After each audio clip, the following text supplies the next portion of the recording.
ओम नमः शिवाय। आज हम रुद्र संहिता प्रथम खंड का अध्याय 8 शुरू करेंगे। ब्रह्मा और विष्णु को भगवान शिव के शब्दमय शरीर का दर्शन। ब्रह्मा जी कहते हैं, मुनि श्रेष्ठ नारद, इस प्रकार हम दोनों देवता गर्भ रहित हो निरंतर प्रणाम करते रहे। हम दोनों के मन में एक ही अभिलाषा थी कि इस ज्योतिर्लिंग के रूप में प्रकट हुए परमेश्वर प्रत्यक्ष दर्शन दे। भगवान शंकर दोनों के प्रतिपालक, अहंकारियों का गर्व चूर्ण करने वाले तथा सबके अविनाशी प्रभु हैं। वे हम दोनों पर दयालु हो गए।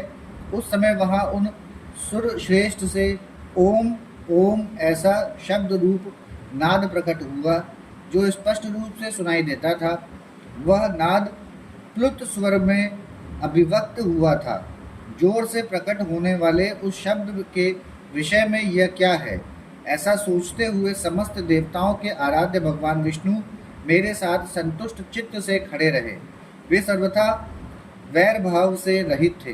उन्होंने लिंग के दक्षिण भाग में सनातन आदि वर्ण आकार का दर्शन किया, उत्तर भाग में उकार का, मध्य भाग में मकार का और अंत में ओम इस नाद का साक्षात दर्शन एवं अनुभव किया। दक्षिण भाग में प्रकट हुए आदि वर्ण आकार को सूर्यमंडल के समान तेजोमय देखकर जब उन्होंने उत्तर भाग में दृष्टिपात किया, तब वहाँ उकार वर्ण अग्नि के समान दीप्तिशाली दिखाई दिया। मुनि श्रेष्ठ, इस तरह उन्होंने मध्य भाग में मकार को चंद्रमंडल के समान उज्ज्वल कांति से प्रकाशमान देखा। तदंतर जब उसके ऊपर दृष्टि डाली, तब शुद्ध स्फटिक मणि के समान निर्मल प्रभा से युक्त तुर्यातीत अमल निष्कल निरूपद्रव निर्द्वंद अद्वितीय शून्यमय ब्रह्मा और आभ्यंतर के भेद से रहित, ब्रह्मांतर भेद से युक्त, जगत के भीतर और बाहर स्वयं ही स्थित, आदि मध्य और अंत से रहित, आनंद के आदि कारण तथा सबके परम आश्रय सत्य आनंद एवं अमृत स्वरूप पर ब्रह्म साक्षात्कार किया। उस समय श्रीहरि यह सोचने लगे कि यह अग्नि स्तंभ यहाँ कहाँ से प्रकट हुआ है। हम दोनों फिर इसकी परीक्षा करें। मैं इस अनुपम अनलस्तंभ के नीचे जाऊंगा। ऐसा विचार करते हुए श्रीहरि ने वेद और शब्द दोनों के आवेश से युक्त विश्वात्मा शिव का चिंतन किया। तब वहाँ एक ऋषि प्रकट हुए जो ऋषि समूह के परम सार रूप माने जाते हैं। उन्हीं ऋषि के द्वारा परमेश्वर श्री विष्णु ने जाना कि इस शब्द ब्रह्ममय शरीर वाले परम लिंग के रूप में साक्षात परब्रह्म स्वरूप महादेव जी ही यहाँ प्रकट हुए हैं। ये चिंता रहित रुद्र हैं। यहाँ जहाँ जाकर मन सहित वाणी उसे प्राप्त किए बिना ही लौट आती है। उस परब्रह्म परमात्मा शिव का वाचक एकाक्षर ही है। वे इसके वाच्यार्थ रूप हैं। वह परम कारण, ऋतु, सत्य, आनंद एवं अमृत स्वरूप परात्पर परब्रह्म एकाक्षर का वाच्य है। प्रणव के एक अक्षर आकार से जगत के बीजभूत अंडजम्बा भगवान ब्रह्मा का बोध होता है।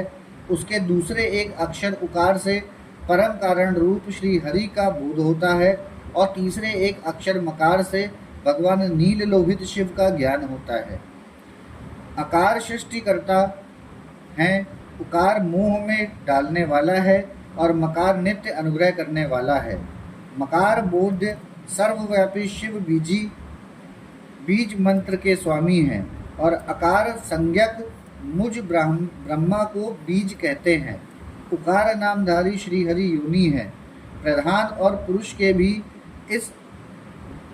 के भी ईश्वर जो महेश्वर हैं, वे बीज और योनि भी हैं। उन्हीं को नाद कहा गया है। उनके भीतर सबका समावेश है। बीजी अपनी इच्छा से ही अपने बीज को अनेक रूपों में विभक्त करके स्थित हैं। इन बीजी भगवान महेश्वर के लिंग से आकार रूप बीज प्रकट हुआ, जो उपकार रूप योनि में स्थापित होकर सब ओर बढ़ने लगा। वह सुवर्णमय अंड के रूप में ही बताने योग्य था। उसका और कोई विशेष लक्षण नहीं लक्षित होता था। वह दिव्य अंड अनेक वर्षों तक जल में ही स्थित रहा तदंतर 1000 वर्ष के बाद उस अंड के 2 टुकड़े हो गए।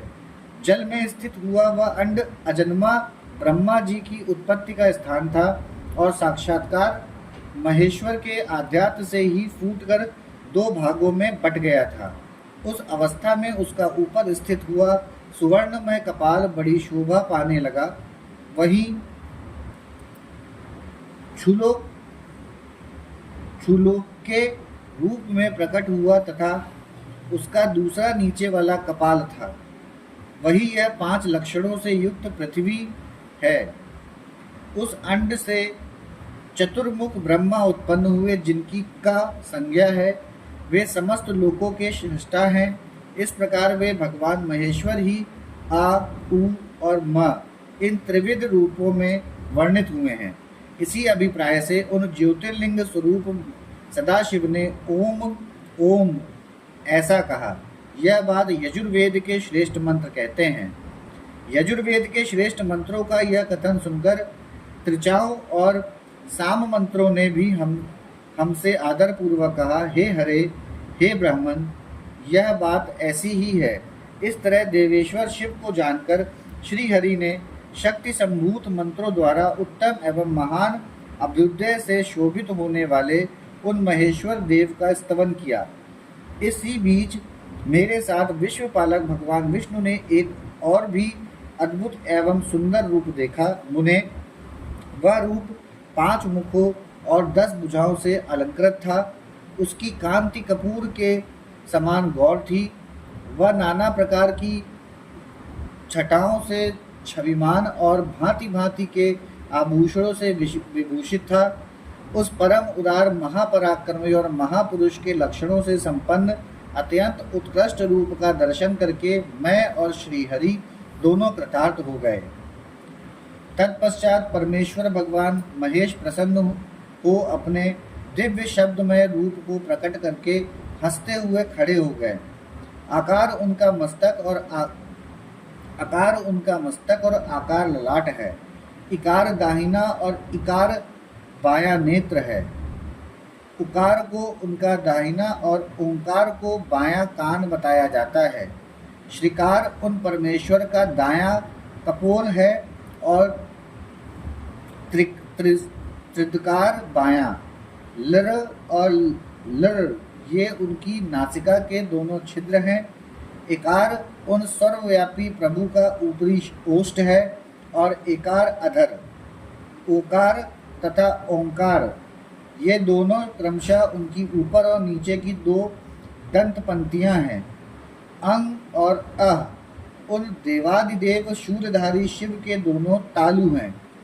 का आदि 5 अक्षर उनके दाहिने 5 हाथ हैं और चा आदि 5 अक्षर बाएं 5 हाथ। टा आदि और ता आदि 5 अक्षर उनके पैर हैं। पकार पेट है। फकार को दाहिना पार्श्व बताया जाता है और बकार को बायां पार्श्व। भकार को कंधा कहते हैं। मकार उन योगी महादेव शंभु का हृदय है। यह से लेकर सा तक 7 अक्षर सर्वव्यापी शिव के शब्दमय शरीर की 7 धातुएं हैं। हकार उनकी नाभि है और शकार को मेड़ मूत्रेंद्रिय कहा गया है। इस प्रकार त्रिगुण एवं गुण स्वरूप परमात्मा के शब्दमय रूप को भगवती उमा के साथ देखकर मैं और श्रीहरि दोनों कृतार्थ हो गए। इस तरह शब्द ब्रह्ममय शरीरधारी महेश्वर शिव का दर्शन पाकर मेरे साथ श्रीहरि ने उन्हें प्रणाम किया और पुनः ऊपर की ओर देखा। उस समय उन्हें 5 कलाओं से युक्त ओंकार जनित मंत्र का साक्षात्कार हुआ। तत्पश्चात महादेव जी का ओम तत्वमसि यह महावाक्य दृष्टिगोचर हुआ, जो परम उत्तम मंत्र रूप है तथा शुद्ध स्फटिक के समान निर्मल है। फिर संपूर्ण धर्म और अथर्क का साधक तथा बुद्धि स्वरूप गायत्री नामक दूसरा महान मंत्र लक्षित हुआ, जिसमें 24 अक्षर हैं तथा जो चारों पुरुषार्थ रूपी फल देने वाला है। तत्पश्चात मृत्युंजय मंत्र, फिर पंचाक्षर मंत्र तथा दक्षिणामूर्त संज्ञक चिंतामणि मंत्र का साक्षात्कार हुआ। इस प्रकार 5 मंत्रों की उपलब्धि करके भगवान श्री हरि उनका जप करने लगे। तदंतर ऋष्क, युजः और साम, ये जिनके रूप हैं, जो ईशों के मुकुटमणि ईशान हैं, जो पुरातन पुरुष हैं, जिनका हृदय अघोर अर्थात सौम्य है, जो हृदय को प्रिय लगने वाले सर्वगुणा सदाशिव हैं, जिनके चरण वाम परम सुंदर हैं, जो महान देवता हैं और महान सर्पराज को आभूषण के रूप में धारण करते हैं, जिनके सभी ओर पैर और सभी ओर नेत्र हैं, जो मुझ ब्रह्मा के भी अधिपति, कल्याणकारी तथा सृष्टि पालन एवं संहार करने वाले हैं, उन वरदायक शांब शिव का मेरे साथ भगवान विष्णु ने प्रिय वचनों द्वारा संतुष्ट चित्त से स्तवन किया। यहाँ पर हमारा अध्याय 8 समाप्त होता है। ओम नमः शिवाय।